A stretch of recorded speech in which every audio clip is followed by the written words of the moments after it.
ದರ್ಶನ್ಗೆ ಇಂದು ಅಗ್ನಿ ಪರೀಕ್ಷೆ. ಯಾಕಂದ್ರೆ ಮಾಫಿ ಸಾಕ್ಷಿಯಾಗಿ ಪ್ರದೋಷನ ಕೋರ್ಟ್ ಪರಿಗಣಿಸುತ್ತಾ ಇಲ್ವಾ ಅನ್ನೋದೇ ಯಕ್ಷ ಪ್ರಶ್ನೆಯಾಗಿದೆ. ಬೆಂಗಳೂರಿನ ಸೆಷನ್ಸ್ ಕೋರ್ಟ್ ಆದೇಶದತ್ತ ಎಲ್ಲರ ಚಿತ್ತ ನೆಟ್ಟಿತು. ಮಾಫಿ ಸಾಕ್ಷಿ ಕೋರಿ ಅರ್ಜಿಯನ್ನ ಸಲ್ಲಿಸಿದ್ರ ಕುರಿತು ಇಂದು ತೀರ್ಪು ಹೊರಬೀಳ್ತಾ ಇದ್ದು, ಬೆಂಗಳೂರಿನ 59ನೇ ಸೆಷನ್ಸ್ ನ್ಯಾಯಾಲಯದಿಂದ ಇಂದು ತೀರ್ಪು ಹೊರಬೀಳ್ತಾ ಇದೆ. A14 ಪ್ರದೋಷ್ ಮಾಫಿ ಸಾಕ್ಷಿ ಕೋರಿ ಅರ್ಜಿಯನ್ನು ಸಲ್ಲಿಸಿದ್ರು. ಈ ಅರ್ಜಿ ವಿಚಾರಣೆಯನ್ನು ನಡೆಸಿರುವಂತಹ 59ನೇ ಸೆಷನ್ ಕೋರ್ಟ್ A14 ಪ್ರದೋಷ್ ಅರ್ಜಿಗೆ ದರ್ಶನ್ ವಕೀಲರು ಆಕ್ಷೇಪವೆತ್ತಂತಹ ಹಿನ್ನೆಲೆಯಲ್ಲಿ ಸಹ ಆರೋಪಿಗಳಿಗೆ ಆಕ್ಷೇಪಣೆಯ ಅವಕಾಶ ನೀಡಬೇಕೇ ಬೇಡವೇ, ಈ ಆದೇಶವನ್ನ ಜಡ್ಜ್ ಕಾಯ್ದಿರಿಸಿದ್ದು. ಇವತ್ತು ಇದ್ರ ಬಗ್ಗೆ ಒಂದು ಕ್ಲಾರಿಟಿ ಕೂಡ ಸಿಗುತ್ತೆ. ಜಡ್ಜ್ ಸುಜಾತಾ ಮಡಿವಾಳಪ್ಪ ಸಾಂಬ್ರಾಣಿ ಈ ಒಂದು ಆದೇಶವನ್ನ ಕಾಯ್ದಿರಿಸಿದ್ದಾರೆ. ಹಾಗಾಗಿ ಇಂದು ಆದೇಶವನ್ನ ನೀಡಲಿದೆ 59ನೇ ಸೆಷನ್ಸ್ ನ್ಯಾಯಾಲಯ. ಎಲ್ಲರ ಚಿತ್ತ ಇದೀಗ ಕೋರ್ಟ್ನತ್ತ ನಿಂತಿದೆ.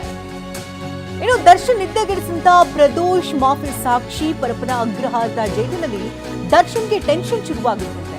ಇಂದು ಮಾಫಿ ಸಾಕ್ಷಿ ತೀರ್ಪು ಹೊರಬೀಳುವಂತಹ ಹಿನ್ನೆಲೆಯಲ್ಲಿ ಮಾಫಿ ಸಾಕ್ಷಿನ ಪರಿಗಣಿಸಬೇಕಾ ಬೇಡವಾ ಅನ್ನುವಂತ ತೀರ್ಪು ಹೊರಬೀಳುತ್ತೆ. ಜೈಲಿನಲ್ಲಿ ಟೆನ್ಷನ್ ನಲ್ಲೇ ಕಾಲ ಕಳೀತಾ ಇದ್ದಾರೆ ದರ್ಶನ್.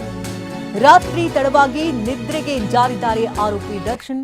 ಮುಂಜಾನೆ ಬೇಗ ಎದ್ದು ಕೆಲ ಹೊತ್ತು ದರ್ಶನ್ ವಾಕಿಂಗ್ ಕೂಡ ಮಾಡಿದ್ದಾರೆ ಅಂತ ಹೇಳಲಾಗ್ತದೆ. ಇನ್ನು ಸಂಕಷ್ಟ ಪರಿಹಾರಕ್ಕೆ ಜೈಲಿನಲ್ಲಿಯೇ ದೇವರಿಗೆ ಮೊರೆ ಇಟ್ಟಿದ್ದಾರೆ ದರ್ಶನ್. ದೇವರ ಫೋಟೋಗೆ ನಮಸ್ಕರಿಸಿ ಅಲ್ಲೇ ಕೆಲ ಕಾಲ ದರ್ಶನ್ ಕುಳಿತಿದ್ರು ಅಂತ ಹೇಳಲಾಗ್ತದೆ. ಸಹಬಂದಿಗಳ ಜೊತೆ ಮಾತನಾಡದೆ ದರ್ಶನ್ ಏಕಾಂಗಿಯಾಗಿದ್ದಾರಂತೆ.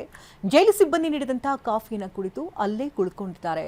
ಮಾಫಿ ಸಾಕ್ಷಿ ಆತಂಕದಲ್ಲಿ ದರ್ಶನ್ ಮೌನಕ್ಕೆ ಶರಣಾಗಿದ್ದು, ಕೋರ್ಟ್ ತೀರ್ಪು ಬಗ್ಗೆ ಭಯದಲ್ಲೇ ಡಿಬಾಸ್ ಮತ್ತೆ ಅವರ ಗ್ಯಾಂಗ್ ಇದ್ದು, ಪ್ರದೋಷ್ ಹಾಗೆ ಇತರ ಆರೋಪಿಗಳು ಮಾಫಿ ಸಾಕ್ಷಿಯಾದ್ರೆ ಸಂಕಷ್ಟವಂತೂ ಕಷ್ಟ ಬುತ್ತಿ. ಇನ್ನು ಜೀವನ ಪೂರ್ತಿ ಜೈಲಲ್ಲಿರಬೇಕಾದಂತಹ ಪರಿಸ್ಥಿತಿ ಎನ್ನುವ ನಿಟ್ಟಿನಲ್ಲಿ ಆತಂಕ ಶುರುವಾಗಿದೆ.